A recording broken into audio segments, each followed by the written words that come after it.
Hello and welcome to Glasgow Rangers Nation with me, your host Owen. Guys, this is the channel that brings you daily Rangers news, daily Rangers updates. And if you want your team every day, the only way you can get it is to hit that sub, ring that notification bell. If you give the video a like, guys, it does help out. Thank you again for your fabulous response to all the videos, and welcome to the 888 current subscribers to the channel as we continue that crusade towards 1,000 subs. Once again, an awful lot to get through in this video, an awful lot of news, information, and views around the most successful team in football, the greatest team in football, Glasgow Rangers. Guys, never a dull day in Glasgow when it comes to the blue half. Never, ever does it sleep. It always just keeps on going. Where to start? Let's start with at the start, shall we? Let's start, first of all, with Chairman John Bennett. Now, Chairman John Bennett has today met with, well, it has been revealed today that he has met with Club 1872. This is a move that has re-established a relationship between the club and Club 1872. It marks the first time an active club chairman has met with the group in over 3 years. Apparently, the meeting took place in London yesterday. Club 1872 stated they brought forward a number of serious concerns to John Bennett, and in a discussion that lasted 2 hours. Apparently, the new chairman, John Bennett, made a pledge to continue to engage with a Club 1872 as the boardroom at Rangers undergoes major changes. Now, we've already seen, obviously, Douglas Park depart and be replaced by John Bennett himself. Craig Mulholland, the academy director, announced that he was leaving. Managing Director Stuart Robertson, who's been replaced by Chief Executive Officer James Bisgrove. Ross Wilson has gone. And now Finance Director Adrian or Andrew Dixon, I can't remember the guy's first name, has also departed as well. Club 1872 made the following statement. They said, yesterday, Club 1872 held a meeting with new Rangers chairman John Bennett in London. This was the first meeting between Club 1872 and a current RIFC director since March 2020. And we were very encouraged that Mr. Bennett took the time to meet with us so early in his chairmanship. We have been on public record since last year regarding our serious concerns over the day-to-day management and general direction of the club. Yesterday's meeting presented Club 1872 with the first opportunity in 3 years to bring a number of those concerns directly to the attention of the RIFC board. The purpose of the meeting was to have an introductory discussion addressing historical issues, including circumstances leading to the club's disengagement from dialogue with Club 1872 and other areas of concern to Club 1872. Contributors and the wider support, it was agreed by both parties that this should be done with a view to moving forward together with and for the benefit of Rangers. They went on to speak again, obviously, about this meeting. They said as well that John Bennett clearly believes that his actions speak louder than words. It has been clear from recent announcements there are major changes underway at Ibrox. It certainly seems, though, that John Bennett and the present Rangers board are, this is my words, obviously, more willing to engage with the fans. Certainly, it was announced today that CEO James Bisgrove will meet with fans in a fan forum as he promised to do. News is that fan forum will take place on Wednesday, the 21st of June, where Bisgrove will meet with Rangers fans. The board certainly seems to be moving in a direction that is more open, that is more transparent, that is more willing to, more now wanting to engage with the fans. James Bisgrove has certainly brought that young dynamic edge. John Bennett seems to be taking a broom to that top echelons of Rangers management and making substantial changes. Ross Wilson gone, Stuart Robertson gone, Dixon gone, Mulholland gone. There certainly seems to be a real clear desire by John Bennett to change and to move this club forward in a new direction. Hence why he is bringing in, I think, a lot of new people. Very interesting times.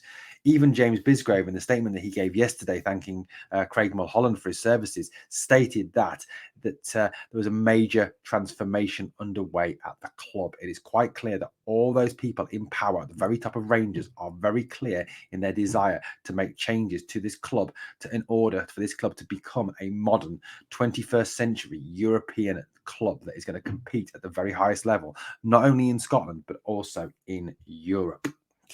What else do we have news-wise, guys, for you? Well, more news on the whole Malik Tillman, Yanis Hagi, kind of, I suppose, drama. Well, let's start with Tillman. Reports are emerging today that Malik Tillman will not be in Glasgow next season. There are rumours that Tillman is not happy at Rangers and will return to Bayern Munich this summer. It's thought after gaining first team experience and first team minutes with Glasgow Rangers, Malik Tillman now wants to return to Bayern Munich to have a crack at breaking through at the German giant. That is the current rumour that is emerging from a number of sources close to Tillman.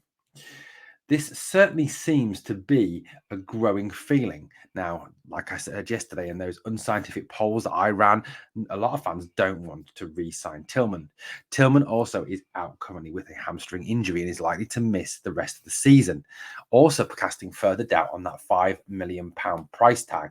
But it now certainly seems that Tillman is not happy to stay at the club, given the fact that any deal would have to be agreed by both player and club.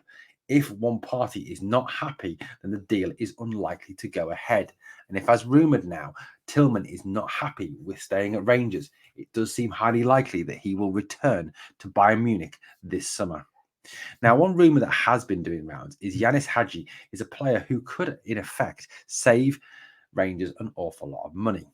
Yanis Hagi is a playmaker. He is a very creative player, as we saw during that 55 season. Now, yes, he has suffered from obviously ACL injury and a lot of injuries in recent times. So that injury took him out of that legendary Europa League run. It's been reported today that Yanis Hagi could be the man that could come in and replace Tillman going forward for the rest of this season and be given minutes to try and prove himself that he really is that playmaker who could come in and be that alternative to Malik Tillman. Haji, obviously, like I said, he needs to get first team minutes. He needs to get his fitness back. I think it's unfair to judge the player after only a few minutes here and a few minutes there as he tries to return from that very difficult ACL injury. Now, ACL injuries are exceptionally difficult to recover from, and it does take a substantial amount of time to get back to your very best. But I do think there is a growing feeling within the club and also amongst a lot of the fans that Haji should be given some of these games towards the end of the season, if not all of these games towards the end of the season, to prove himself and to prove that he is worth a first team spot at Rangers. Certainly his dad thinks so anyway. But Haji could come in and be that playmaker and could perhaps provide that alternative to Malik Tillman. And if Haji works out, it could actually save the club an awful lot of money in the long run. So, Yanis Haji, do we play him in the last 5 games? Do we give him his opportunity? I certainly think we do. I think he needs to be given the opportunity. I think he needs to be given the chance to prove himself again. I think he really does have the skill and the talent to be able to do that.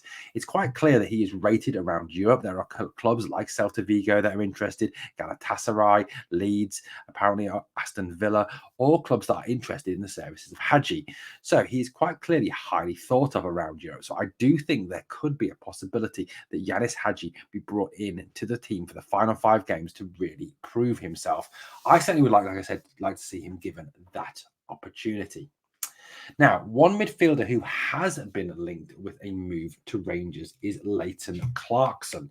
That's right. That was the guy who cleared the ball off the line, who got himself back into a great position to clear the ball off the line in that Aberdeen 2-0 victory at Tawdry over Rangers. Now, Clarkson is not Aberdeen's player. He is there on loan from Liverpool. Clarkson is 21 years old, young heart, good passer of the ball, and certainly someone who could bring a bit of something extra to the Rangers midfield. He came through the youth system, like I said, at Liverpool, and has had a spell on loan at Blackburn before playing 27 games and scoring 4 goals for Aberdeen this season. He's also someone who has contributed a number of assists as well to Aberdeen this season. So Leighton Clarkson, what could he be another possibility for Rangers? All in all, he's contributed 7 assists. So he's played 29 games this season, scored 4 goals, 7 assists. That's 11 goal contributions in 29 games in an Aberdeen team that has only recently started to get back on form. So could Leighton Clarkson be the type of player we need to bring in to play alongside, for instance, Nicholas Raskin, with his creativity, his ability to tackle, his ability to pass the ball forward, his positive attitude, and again, coming from a good football programme like Liverpool. So could Clarkson be the man to come in? Again, another rumour that seems to be doing the rounds at this moment in time. Now, it's been reported by a number of Scottish newspapers and Scottish media outlets that Rangers assistant manager Harry Watling, who is one of Michael Beale's coaches, has flown out to Greece tonight to scout an experienced right back in Yanis Kotsarias. Now, this is a player who has been linked with Rangers previously. Kotsarias plays for Panathinaikos in Greece, and is someone who is certainly on Rangers radars. He's 30 years old, so is experienced. He's someone who can play in midfield or in defence, and is an attacking right fullback. So again, someone who could play forward on the wing or could provide good backup to James Tavernier. He has 2 caps for his country and has played a number of games for Panathinaikos. In 2014, 2016, he was at Panathinaikos, where he scored 22 goals in 49 appearances, playing largely on the wing, before he went to Asteris Tripolis, where he played 114 games, scoring only 2 goals, being used as a right back. He was then moved back to Panathinaikos in 2021, where he has now made 49 appearances.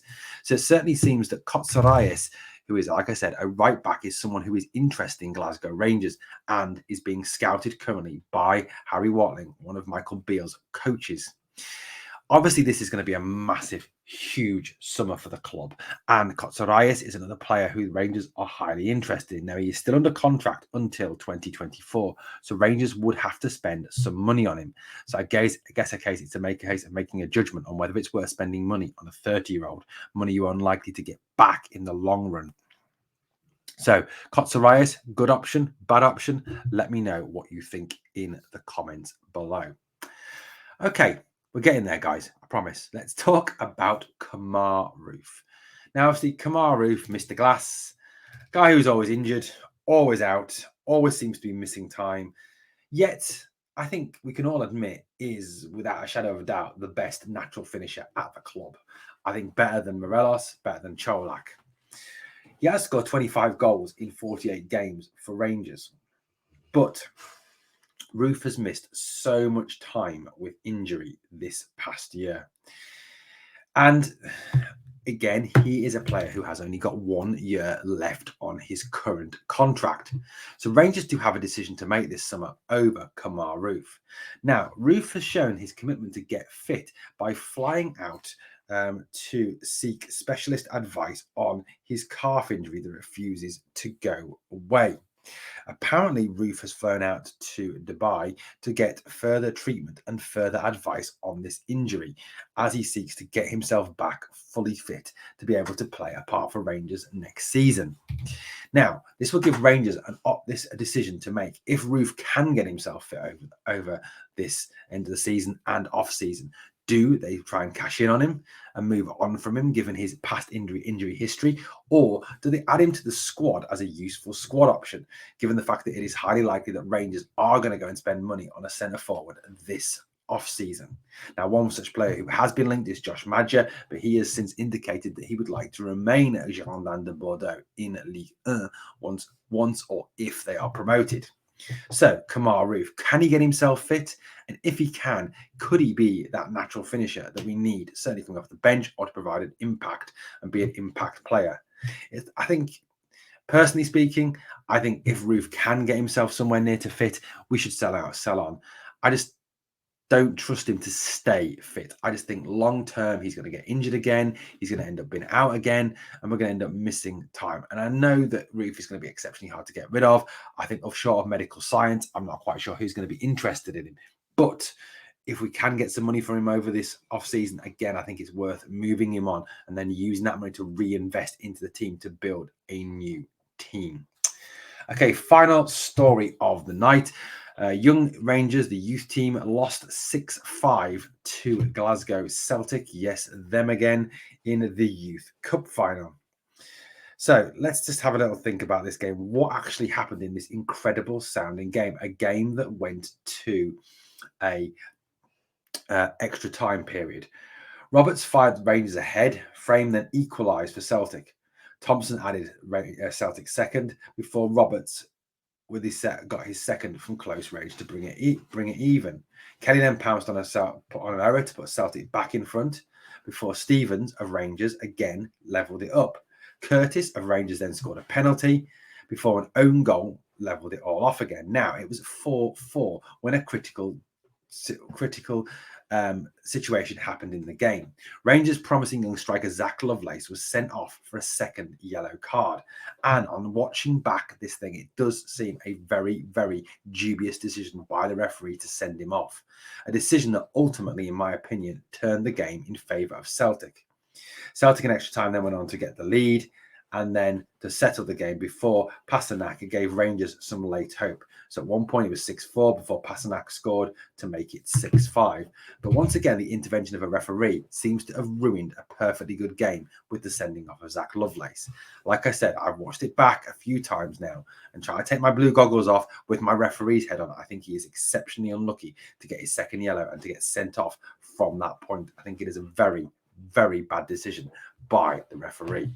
Well, guys, that's all your latest news from Glasgow Rangers Nation. Hopefully you enjoyed the video. If you did, please give it a like. And remember, if you want your team every single day, hit that sub, ring that notification bell.